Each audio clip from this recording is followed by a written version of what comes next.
nggak lama lagi saya akan ketemu dengan Menteri Perindustrian untuk diskusi gimana caranya membuat industri kita tumbuh lebih cepat lagi. Mestinya lebih pintar daripada saya kan, cuman saya nanya insentif apa yang bisa saya kasih supaya industri kita tumbuh lebih cepat lagi. Apa? Insentif apa? Bisa macam-macam. Bisa ada yang dia bilang oh, kita nggak bisa bersaing di pasar dalam negeri karena banyak program-program barang-barang selundupan, tutup barang-barang selundupan itu. Saya akan kerjakan dengan beliau. Nanti saya akan tanya, yang mana sih yang ini yang masuk? Siapa pemainnya? Siapa tahu dia tahu punya pemainnya. Saya nggak usah pusing-pusing. Kayak gitu. Nanti tanya juga, misalnya sektor tekstil. Dulu kan dikenal sebagai sunset. Ya, udah sunset industry. Sunset industry. Akibatnya perbankan susah ngasih sana. Saya akan mau lihat apa betul-betul sunset. Karena kalau kita lihat salah satu produk tekstil kita di Amerika, ada yang terus bisa meningkatkan market share-nya. Jadi kita punya daya saing juga. Cuman kalau kita dicek di sini cost of capital-nya, susah juga industri itu untuk tumbuh. Saya akan lihat kalau kita bisa dukung, yang mana yang bisa dukung. Nanti sepatu juga kita lihat. Yang mana kira-kira? Sektor mana? Khususnya yang besar-besar.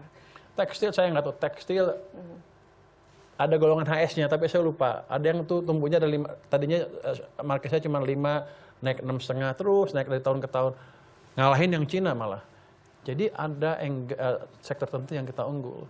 Sepatu juga banyak pindah ke Vietnam dan lain-lain karena katanya bisnis iklim di sini kurang bagus segala macam. Kan saya tanya nanti ke industri itu, ada apa yang saya bisa bantu, saya bantu.